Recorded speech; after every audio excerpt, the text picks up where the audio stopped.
Hi everyone. Today I've come up with I should say, a heavy topic and a very sensitive topic, I should say, to be handled very sensibly.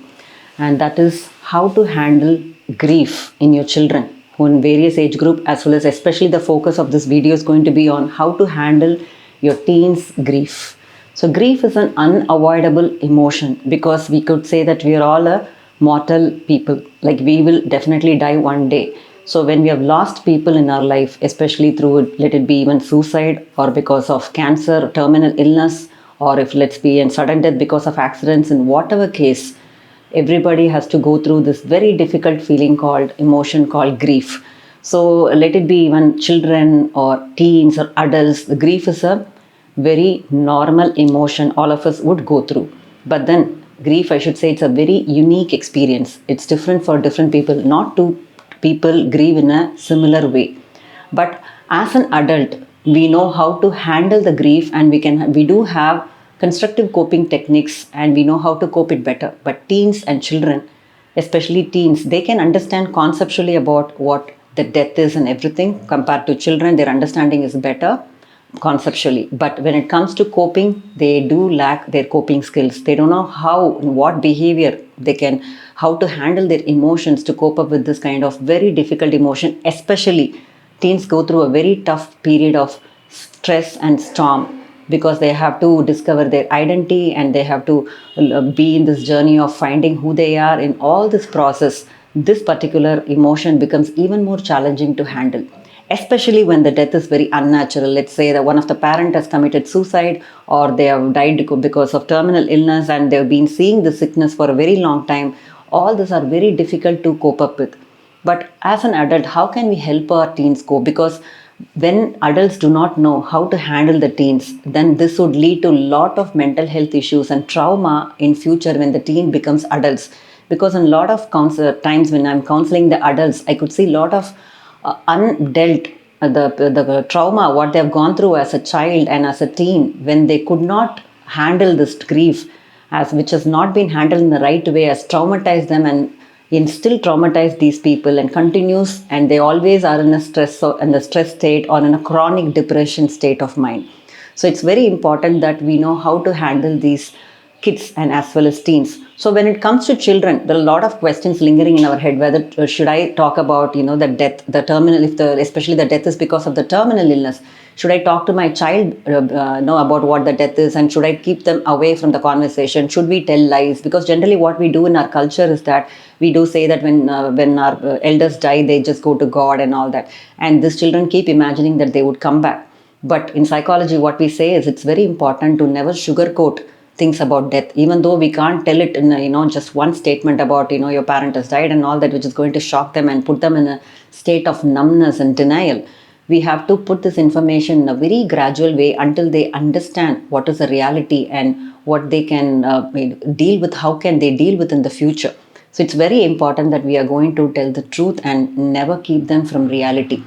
And one more thing is the question about how these children and teens respond to the deaths of their parents or loved ones, or even suicide victim. I mean, even the friends who have committed suicide.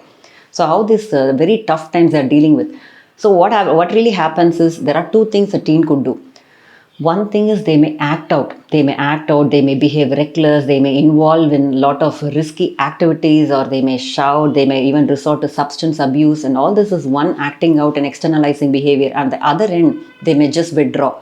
They may become very silent, they don't want to talk to anyone. These both are the worst signs. These are not the very normal signs. And some teens even resort to self-harm. And adults have to look into this very carefully and monitor them very closely, because teens may look as if they are okay and they may not share their emotions, and they may just be saying I'm fine, because generally teens is a period wherein they want to become independent and stay away from parents and move to another world with friends. So they generally don't want to show their vulnerability, and they think that when they turn 18 they become tough. And generally in our culture, sadness and crying is never accepted, and all these are seen as a very negative emotion. We are not even encouraged to talk about our positive feelings, and let alone these negative feelings. We are never allowed to talk about our negative feelings, let it be sadness or loneliness or negative feelings, and I'm feeling despair and pain and loneliness. All these emotions are never encouraged. So these teens are always told to be strong and tough. So they don't resort to open up. So they generally say that I'm fine. But elders have to be very careful. The adults in the family got to monitor them very closely. But again, one more important point is we need to give them the space. When compared to children, children can be left, can be always be there. We can always be there for them. But teens always require the space. So we need to give them the space and still keep an eye on them, because they may resort to even suicide or any self-harm behavior, because at any point they want to seek attention and they want love and affection. And especially children, when what happens to children when they lose their parent or any loved ones is that they may resort to even earlier behavior. They may even go for thumb sucking, or they may do bedwetting, and they may resort to all toilet issues. All these are the symptoms they show when they lose their loved ones, because they are in pool of uncertainty about who will take care of them and what will happen to them, what will happen to their hobbies, and all this love, and they feel the sense of abandonment, anxiety, and depression might even affect them if they are not treated or intervened properly. So it's very important. We need to prepare the child before the death happens, or unfortunately, if the death has already happened, it's very important that you break the news in a right way. It has to be done by an adult with a lot of caution.